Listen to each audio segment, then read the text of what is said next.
Hey guys, Ed here, bringing you part 13 of the Archer series. Before I get into it, there is an announcement I would like to make. Good news, to make up for the lack of uploads lately, I made this video longer. And the bad news is, soon I'll have to get my tonsils removed, and unfortunately I won't be able to record part 14 of the series. But other good news, by the time I'm fully able to record again, I will most likely have a bunch of parts scripted, which will include part 14, 15 of this series, and part 6, 7, and 8 of the Reincarnation of Link. And more news, of which you may or may not excite you, I'll be working on new projects for my annual vacation in August. So look forward to that. And I'll keep it a surprise, mainly because I'll focus on them more once more series are finished. I really hope you guys don't think the channel is dead. And with that said, let's get into it. Fearless.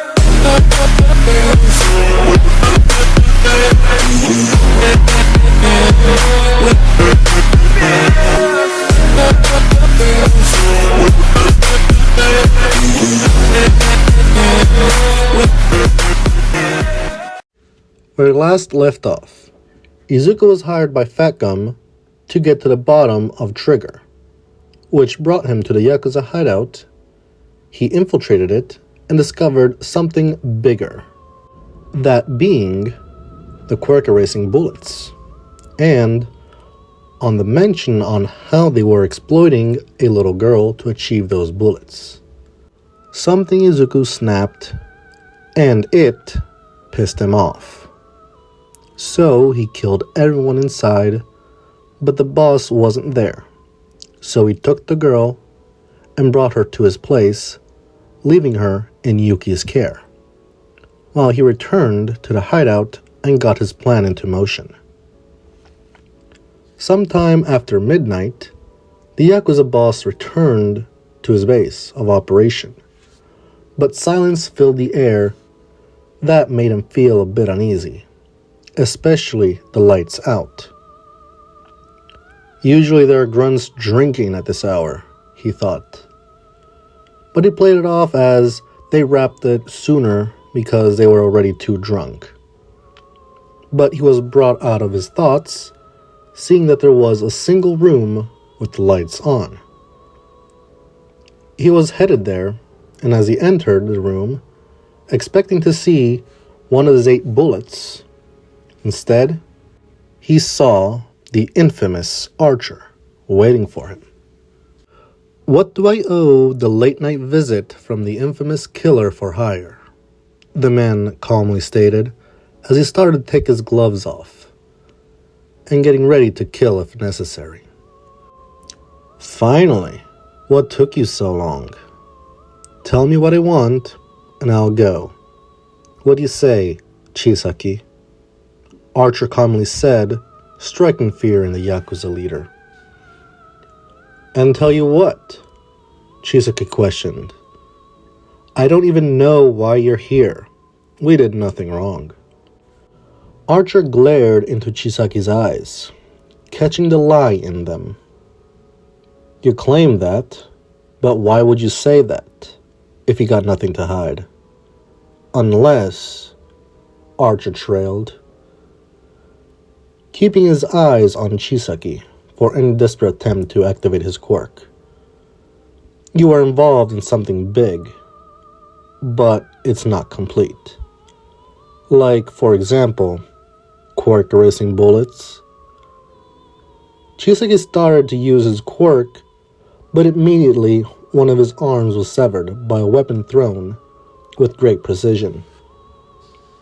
That was a warning, Archer calmly stated, allowing pressure from his killing intent to seep out.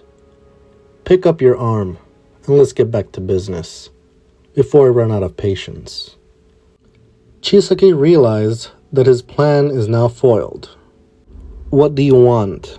Chisaki said with a hint of defeat.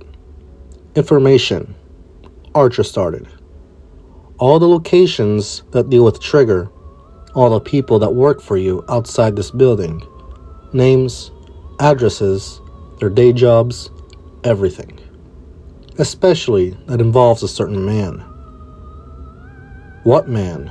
Questioned Chisaki, a bit surprised. Archer smirked, as he would say, "Does the name Midoriya ring any bells?" "Hisashi Midoriya?" Chisaki started. "That good-for-nothing, he owes me 3 million. And he said something about selling his daughter and wife as collateral. Now he tells me that he has to kill his wife and make it look like his daughter did it." Archer nodded as he was listening and recording. "Who knows?" Chisaki said, shrugging. "Maybe his wife caught wind of what he did to his son, or what he does behind her back. I want him dead, and I want my money." "Lucky for you, Chisaki. I can help with both requests," Archer said, grinning from underneath his mask. "But I need to know more. What did he do to his son?" Let's see," Chisaki started. "From what I heard, he killed him and nobody can find the body, which resulted in the insurance agency not to pay him as he expected." "That's a shame," Archer grinned. "What about his lover?" Chisaki went to one side of the room, opening a drawer, pulling out 2 sets of documents. "Here," Chisaki said, handing him some documents. "Those are the stuff that involve Hisashi and his lover. And these are what you requested. Consider them payment." "Payment?" Archer questioned. "What do you mean?" "You said that you can help with taking care of Hisashi and my money." Chisaki smirked. "What do you say?" Archer could hardly keep his laughter in, realizing how naive he truly was. But before Chisaki could question, Archer played along. "Sure, I don't mind one bit. Why don't we go over the details?" We skip over several hours later, with Izuku coming back home exhausted, and Yuki greeting him as soon as he entered. "Master," Yuki started, "may I have an explanation about the little girl?" "I went for a job," Izuku stated. "I heard that they were exploiting her, so I saved her." "So," Yuki said, trailing off, hoping for the girl to stay. "What are you going to do with her?" "For the time being, she'll stay here," Izuku stated. "Once I speak with Kari, we'll discuss further. But right now, I'm going to go take a shower and go to bed." "Does that mean that you're going to sleep?" Yuki said, surprised. "Most likely," Izuku said, feeling the exhaustion even more. "For some odd reason, my body is requiring sleep. I can't tell if it's because of the USJ or if it's because of what Kari did." "That's good, at least," Yuki said, breathing a sigh of relief. "One more thing. The little one, Eri, she was looking for you." "Not my problem," Izuku stated. "Now, if you don't mind, I have to plan my next move and make sure that everything goes smoothly." "I am assuming everything went well?" Yuki questioned.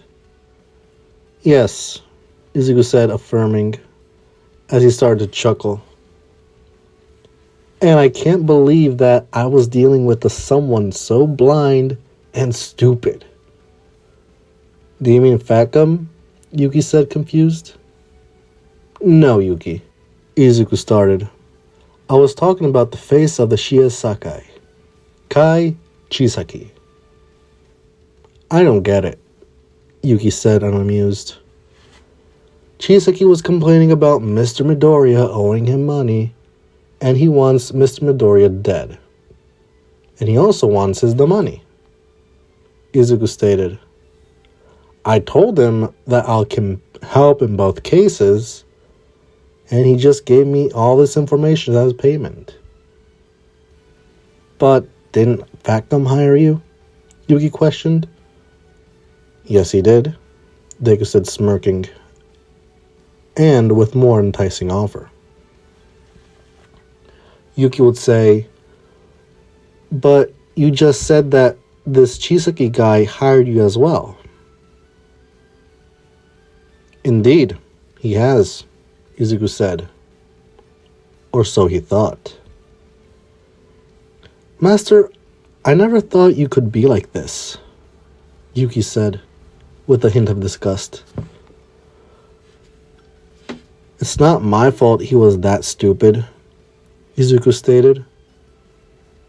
At least we have a cover story, and not having to worry about the Yakuza getting involved. Yuki would say, I'm glad that you're taking care of your personal stuff, but tomorrow I need your help with the little one. And if I may ask, why? Izuku questioned. Yuki would say, since she's going to be staying here for a while, she will need decent clothes, especially if you're planning on sending her to a new family. According to my calculations, everything should be done in an hour or so, Izuku said, rolling his eyes. Then I suppose it won't hurt strolling in the city. As night was uneventful, we skip over to the next morning, with Izuku waking up feeling a little better now that he can sleep, but he was met with a problem. The little girl he saved was in his bed, as she stared at him with her ruby eyes. What are you doing here? Izuku said, somewhat startled. I had a nightmare, Eri said with a soft voice, and the lady said that I can sleep here. Is that so? Izuku said, having a hard time keeping his composure. Maybe I have to tell her to take care of some stuff herself. You were crying in your sleep, Eri said bluntly. Did you have nightmares too? Don't worry about it, Izuku said. Did I do good? Eri questioned. Why don't you put something on? Izuku said, looking at her. Breakfast should be ready. As Eri left the room, he thought back. And at that moment, he realized that something was missing. But no matter how hard he tried, he couldn't remember what it was. Was it a person? Was it an object? Izuku couldn't figure it out. Annoyed by the weird wake-up call, he went to get breakfast, only for Eri to rush to him, showing him her new clothes. But as soon as he looked at those clothes, he recognized them. He turned to glare at the maid, wanting explanations. Master, Yuki started. I contacted the main household to see if there was anything her size, and they found Miss Tosca's old clothes alongside other stuff. Yuki, Izuku said, even more annoyed. You know that I don't like when they go in Ayumi's room. I made it clear for nobody to enter it. Nobody went inside Miss Tosca's room, Yuki said, reassuring Izuku.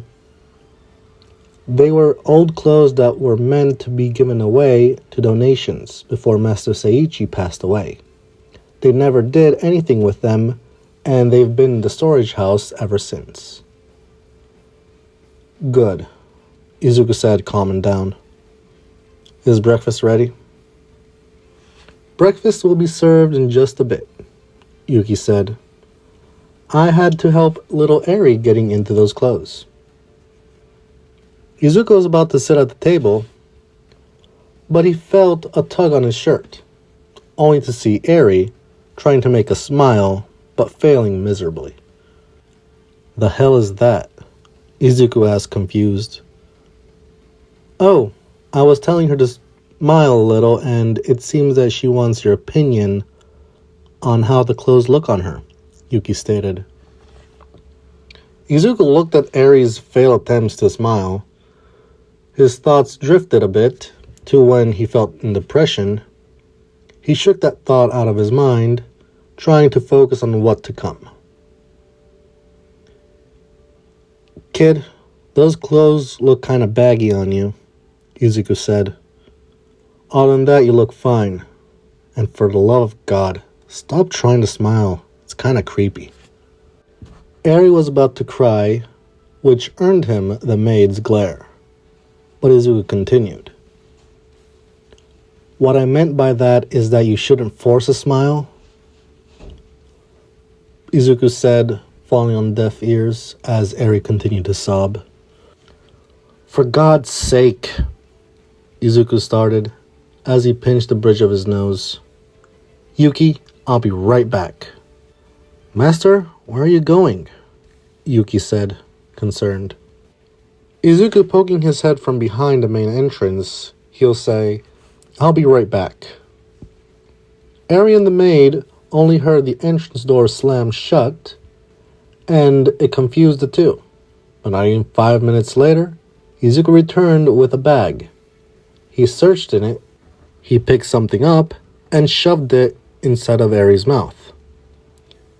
Izuku, Yuki said, enraged. What in the world are you doing? You can't just shove things in a child's mouth like that. What did you give her? Izuku counting down, he would say, in about 3, 2, 1. And as if on cue, Eri's expression changed, shocking the maid. What did you give her? Yuki said, confused. Chocolate, duh, Izuku said. What do you expect? How did you come up with the solution? Being chocolate, of all things, Yuki said, even more confused. It doesn't take a scientist, Izuku stated, but I will explain. Kids like sweets. Girls like sweets, but they prefer chocolate. So my deduction was entirely mathematical. She's both a kid and a girl, which meant that she would enjoy chocolate more than anything else I would given her. Besides, I worked on Ochako and Ayumi back in the day. I see, Yuki said, smirking. It seems that you took a liking to her. Don't get the wrong idea, Izuku said, glaring at Yuki. You and I both know she's better off away from me. Now, if you don't mind, let's get this shit over with. I got far more important things to do and places to be. Yuki sighed as she got Eri ready, and they drove to the mall. They started to walk around until Yuki received the message. Master, Yuki said, looking at her phone. I have important business to attend to. I hope that you don't mind if I were to leave little Eri with you for a while. I only agreed to this shit because you insisted, Izuku said, annoyed.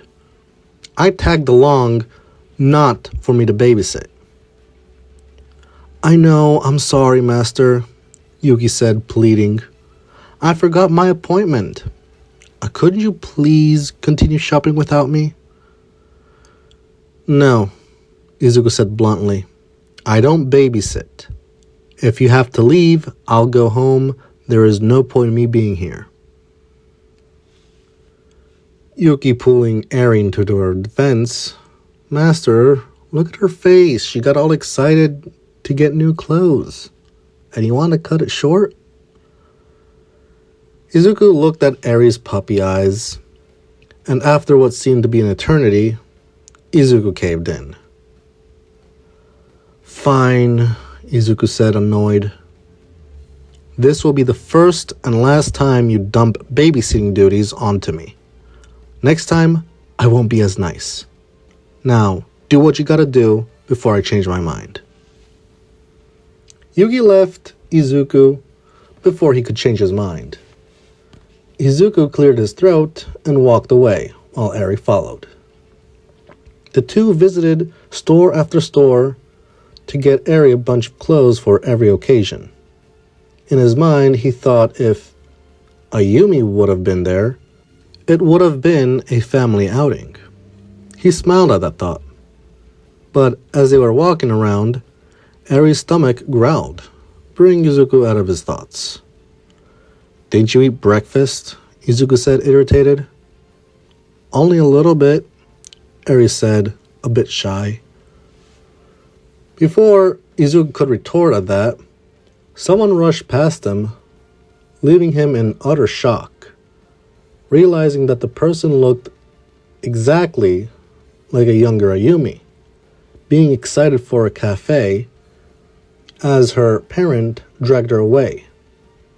But in Izuku's mind, he could recall a similar incident. "Then let's get something there," he started. "It's not even noon yet, so a snack shall suffice." The duo entered the cafe and sat in one of the booths. Eri excitedly pointed at one of the images as she couldn't keep her mouth from drooling, while Izuku ordered, and while they waited for their orders, an awkward silence loomed over them. "Why did we come here?" Eri curiously asked.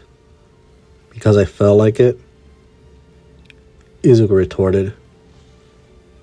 "Why do you wear a girl's bracelet?" Eri continued. "None of your business," Izuku said, trying to end the conversation. "Have you been here before?" Eri continued. "No, I haven't," Izuku stated. "You seem to be in a chatty mood. What's up with you?" Izuku said, leaning in. "Tell me, what were you doing at the Yakuza hideout?" Eri was taken aback as she was stuttering between words, making the entire thing incohesive, until he heard the words "Chisaki, experiment, kill." "Kid, chill," Izuku started. "I don't understand a word you just said, so lower your tone and don't yell.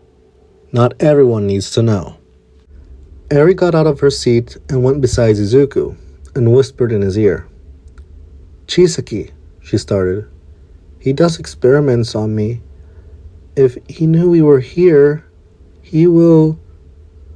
"Okay, I thought there was something to worry about," Izuku stated nonchalant, contrary to Eri's face filled with worry. "Now it's my turn," he started. He got closer to whisper in his ear. "Chisaki is gone. He won't come to bother you. You are free." At the sound of that, she hugged Izuku tightly as she cried, but their moment was interrupted by familiar voices calling him out. "Mato, what are you doing here?" a voice cried out, with a few others muttering in the background. "Oh great," Izuku lamented. "Do you know those girls? Who are they?" Eri asked curiously. "I don't know them, but they're just a bunch of idiots, I guess," Izuku calmly stated. "Hey," the girls lamented. "We're your classmates, dumbass." Eri was confused, only to realize that Izuku indeed knew the girls, so in return, she tried to scold him for lying, which made the girls' jaw drop, on the cute scenario of which annoyed Izuku. "Knock it off," Izuku started, not getting much attention. "Pinky, headphones, Asui. If you remember the rescue exercise at school, you should know that I can easily shut you all up." Remembering the USJ, the three girls stayed silent, pleasing Izuku. "So," Izuku started, "what are you three doing here? Shouldn't you be in school or something?" "What school?" Mina questioned sarcastically. "We've been given a few weeks to ourselves ever since the USJ. Weren't you informed?"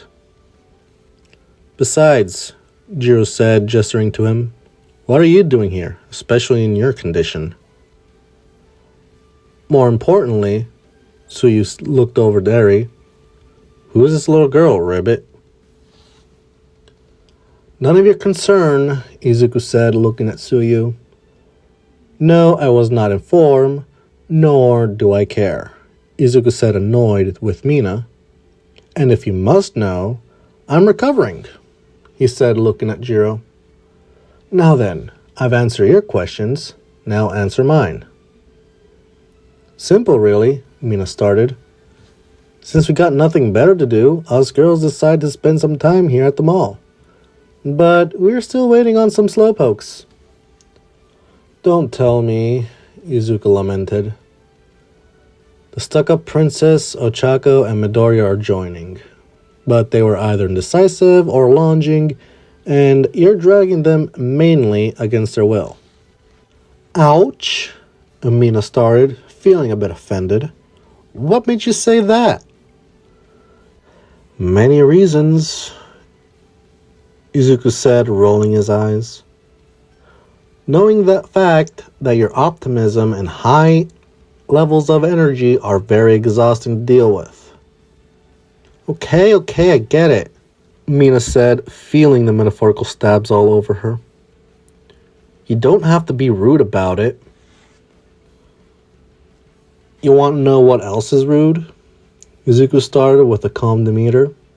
Popping out like an unwanted ad to someone's table and acting chummy, trying their very best to get in their business when that person clearly doesn't want to deal with any nuisances, and especially when they can't shut the fuck up. Mina felt all the metaphorical stabs hitting her like a train as she held the ground in defeat. Wow, I have no words, Jiro stated while looking at Mina. If words could cut, I think you killed her. There you are, a voice shouted as the person arrived panting as if they ran a marathon. Oh great, Ochako, Izuku said, lamenting. What do you want? You owe me an explanation, Ochako started. Do you know how worried I was when I heard from Kaori that you woke up and left barely 17 hours ago? So what of it? Izuku questioned. I'm built different, and thanks to that incident, I'm a week behind schedule. Please don't tell me, Ochako said, worried about Izuku's answer. Did you kill Fat Gum? No, I didn't, Izuku stated, annoyed, while pinching the bridge of his nose.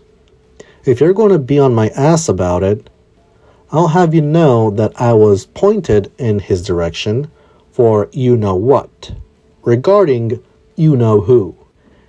And do you think here is the right place to talk about what I do? Sorry, Ochako said, lowering her head, realizing she messed up. Before anything else could be said, the waitress brought Izuku's order to the table, which surprised the girls on what Izuku ordered. What the hell are those? Ochako questioned, with a hint of annoyance. Since when do you like eating ice cream and pancakes? I'm back, Eri said with her soft voice, making Ochako shocked and in disbelief. Where the hell did you go? Izuku questioned, confused on the fact that he didn't notice her leave. I had to go potty, Eri said, pointing towards the bathroom. And Big Sis helped me, pointing at a young lady which Izuku recognized. Oh great, not another one, Izuku mumbled. Rep, what could I do for you? Mato, Kendo squeaked. Didn't I say not to call me that? I didn't realize you had a cute little sister. She continued awkwardly. What? Ochako questioned, shocked. Izuku, I know for a fact you don't have any other siblings. Who is this little girl? Eri, I'm 5, Eri stated, causing Ochako to have more questions than answers. Izuku, Ochako started. as tears were swelling up in her eyes. Did you and Ayumi have a child before she died? Are you insane? Izuku shouted. If that was the case, I'm sure you would have been the first to know, considering you were best friends. Then who is she? Ochako asked. Did you kidnap her? In a way, you could say that, Izuku said while giving Eri her ice cream. But could you call it kidnapping when the place I took her from was using her to do experiments and treating her as a prisoner? Izuku! Ochako shouted. Next time, just say that you saved her. Where's the fun in that? Izuku chuckled to himself. Now, can I ask why you are all still here? I'm trying to enjoy my food, and I can't do that with you staring at me. At that moment, Momo and Miyuki arrived at the table, only to see Izuku with a little girl, confusing them in the process. The hell is this psychopathic maniac doing here? Momo questioned, growing weary of his presence. Midoriya, may I have a word with you? Izuku asked, ignoring Momo's insults. Sure, Miyuki started, as her eyes were filled with gleam, getting the chance to finally speak with him. I also want to talk to you regarding some stuff. Good, Izuku started. Follow me. The two went away from the group where nobody will bother them. Your brother told me that I should tell you about his whereabouts, Izuku started. But I was instructed to tell you and your parents at the same time. Oh, she squeaked. That makes things a lot simpler. I was going to invite you to my place to try and get an answer, but I suppose that works out? Right, Izuku said while he was mentally preparing for what is to come. Just make sure that both your parents are there. I will. I'm sure that they'll be happy. I'll definitely let you know when they're home, Miyuki said, pouncing on him and giving him a bear hug. You have no idea how much this makes me happy. Thank you, Archer. Don't call me that in public.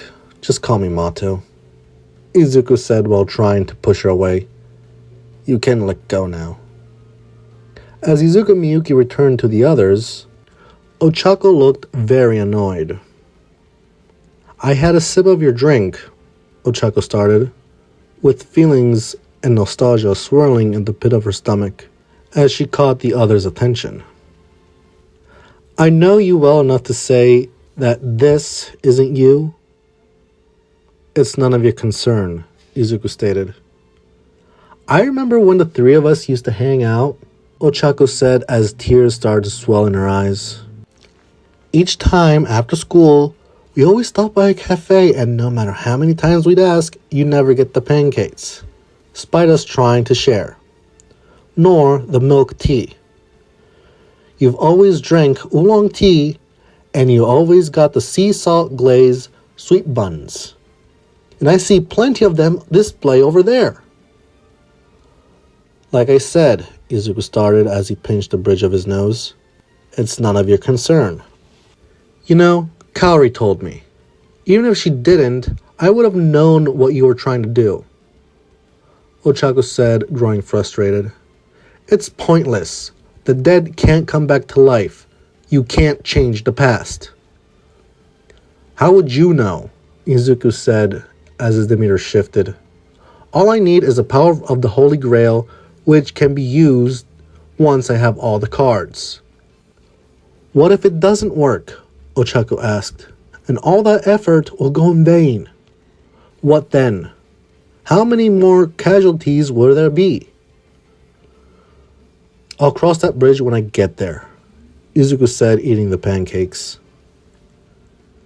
Am I always going to be second? Ochako started. No matter how much I do for you, how much I care for you, can't you see me? Can't you see my feelings? Ochako, Izuku started, This discussion will be best when it's just us. Let's not make a scene. A scene? Ochako questioned, with a hint of annoyance. You are more worried about making a scene? I want to know your answer. Fine, if that's what you want, Izuku started, as he put down the fork while swallowing the one more piece of pancake. A fair warning. Words once said cannot be unsaid. Knowing that fact, you are really ready for them? Ochako nodded as the girls got curious, while Eri was confused. Izuku took a deep breath, as he would say, I do. Izuku sighed. I see them. I see you. And I see everything that goes on around. I'm not stupid or blind. Majority of the things don't concern me. Don't get me wrong. I appreciate you being by my side for all these years. Izuku said, but before Ochako could say anything, he continued. That being said, I can't return your feelings. And I see you as a sister. And you'd be better off without me. Because where I go, misfortune follows, as well as death. What? Ochako said as her tears started to fall from her cheek. A sister? All that effort, trying to compete with Ayumi? Everything I did? Bring you out of your depression? And you see me as a sister? Ochako ran to the bathroom and she cried her heart out, avoiding Izuku as Izuku continued with his meal. Damn, she was friend-zoned, Mina started. I believe that was a first. I never knew a guy could use the I see you as a sister line. Gotta say, I'm single, if you're interested. Nope, not in your life. I'd rather have another chance with Berserker, Izuku said bluntly. Since you are going to leave me be, you might as well just order something. My treat. Which reminds me, Jiro started. At the USJ you mentioned you had the demigod to kill and a card to retrieve. What did you mean by that? Jiro said, causing the group to be confused, and especially Kendo for being from Class 1B. I guess I can tell you guys, since you're now involved, Izuku said, thinking. Maybe as long as I don't go into detail as much, you'd be fine. Just tell us, Jiro demanded. What are you guys talking about? Kendo questioned, being the only outsider. Just keep up, save the questions for after I leave, and keep everything to yourself, Kendo, Izuku said in a serious demeanor. That colossal figure I had a hard time with was Berserker. And as the name implies, he is a wild card, and also very hard to keep on a leash. Yeah, we gathered as much, but why did you refer to him as a demigod? Jiro asked impatiently. Don't get your panties in a twist, Izuku said nonchalant. I'm sure all of you heard tales of ancient heroes that come from myth, legend, or made the history books, right? Izuku questioned, causing the girls to think. They nodded, as he allowed Izuku to continue. Well, that's good at least, Izuku started. The thing that I was fighting was none other than the heroic spirit Hercules from Greek mythology, Izuku said, raising more questions than giving answers. You must be joking. Hercules? Momo questioned, doubting Izuku's words. If what you say is true, why would a hero like Hercules be on the villain's side? Thanks to this, Izuku stated while showing the Berserker card. This Berserker card is linked with the Throne of Heroes, where all heroic spirits go after their death. And with this Berserker card, the holder may call upon the powers of any heroic spirit that was known as a berserker. Same rule applies for sabers, assassins, riders, lancers, casters, and archers. That would explain why you go by Archer, but back to Hercules, Jiro said, intrigued. How did you kill that thing?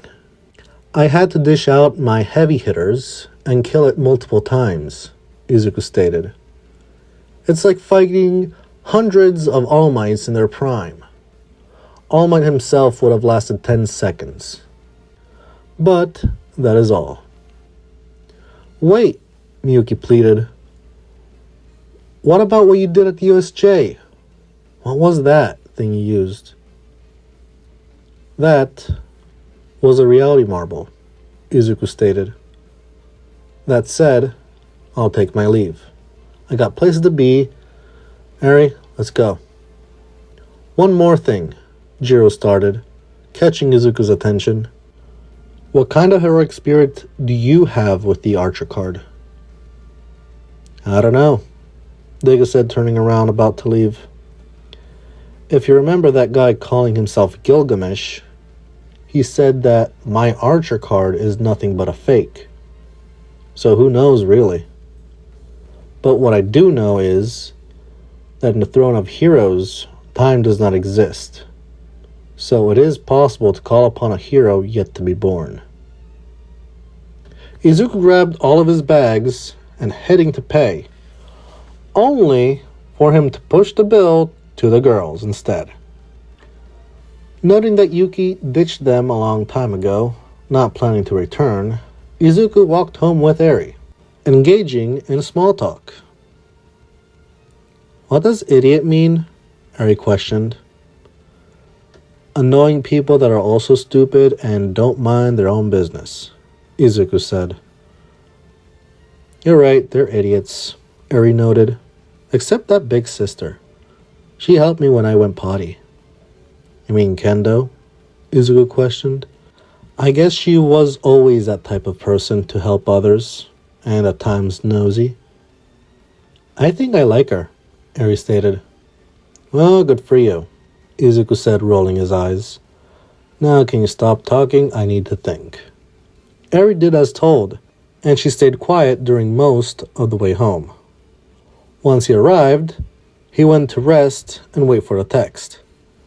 But he thought that was too boring.